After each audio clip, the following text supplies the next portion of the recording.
پھر آگے آیت نمبر 230 میں شوہر نے مہر کی صورت میں بیوی کو جو کچھ دیا ہو اسے واپس لینے کی اجازت نہیں ہے، البتہ خلا کی صورت میں اجازت ہے۔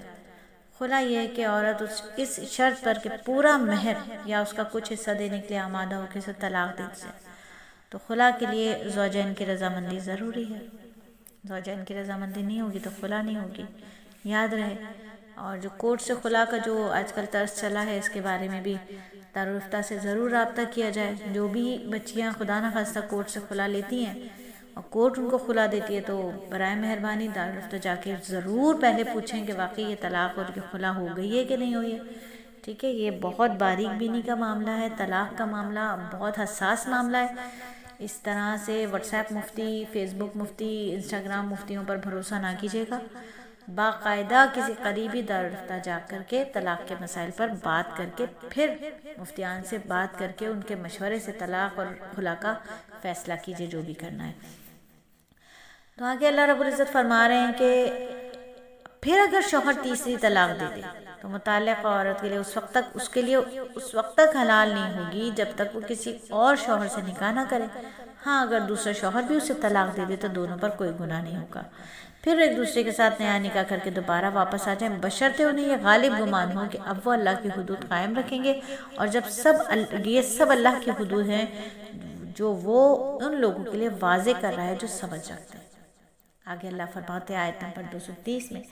کہ جب تم نے عورتوں کو طلاق دے دی ہو اور اپنی عدت کے قریب پہنچ جائیں، یا تو ان کو بھلائی کے ساتھ اپنی زوجیت میں روک رکھو یا انہیں بھلائی کے ساتھ چھوڑ دو، انہیں ستانے کی خاطر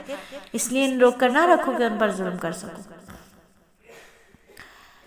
زمانہ جاہلیت میں یہ ایک طریقہ تھا نا کہ لوگ اپنی بیویوں کو طلاق دیتے اور جب عدت گزرنے کے قریب ہوتی تو رجوع کر لیتے تاکہ دوسرا نکاح نہ کر سکے،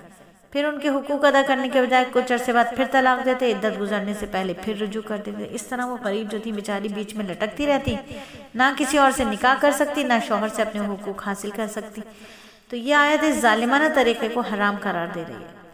اور بعض مرتبہ ایسا بھی ہوتا تھا کہ طلاق اور عدت گزرنے کے بعد میاں بیوی کو سبق مل جاتا، وہ از سر نو نئی زندگی شروع کرنے کے لیے آپس میں دوبارہ نکاح کرنا چاہتے تھے، اور چونکہ 3 طلاق نہیں ہوئی ہوتی تھی اس لیے شرعاً نکاح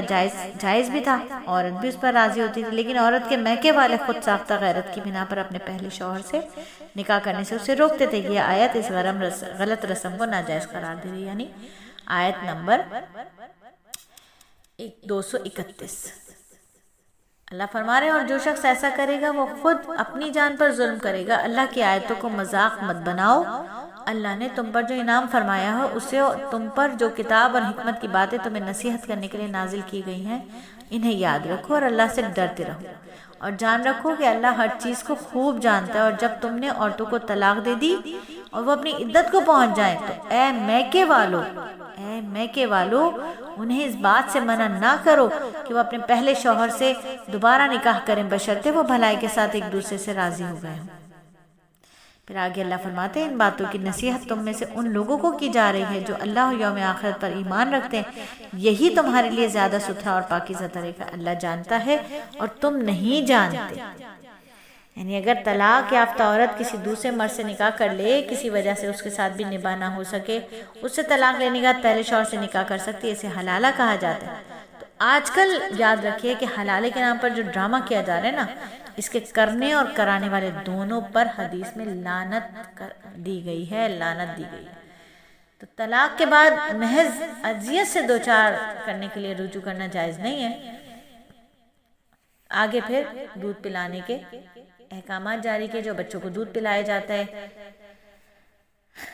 اس کے بارے میں بات کی اللہ رب العزت نے۔